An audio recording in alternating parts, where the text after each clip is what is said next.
Piliin mo ang Pilipinas. Maliit ang sahod, mahal ang bigas. Piliin mo ang Pilipinas. Maliit ang sahod, malaki ang kaltas. Piliin mo ang Pilipinas. Maliit ang sahod, ang standard ay mataas. Mataas nga. 'Di ba? Ang daming hinihinging requirements, hinahanapan ng experience. First time nga mag-apply, hanapan ng experience.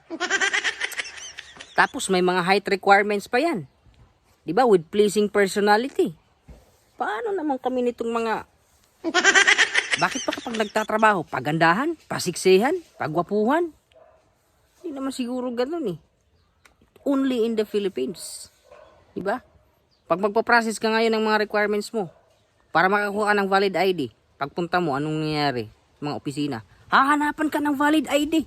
Kukuha nga ng ID kasi walang valid ID tapos hahanapan ng valid ID. O ito pa, pag na-hire, magkanong sahod? Ang liit. 'Di ba?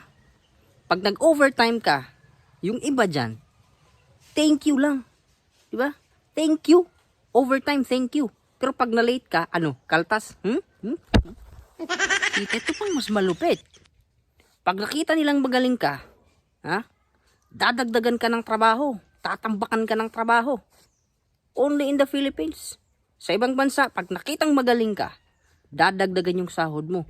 Dito sa Pilipinas, pag nakitang magaling ka, dadagdagan yung trabaho mo.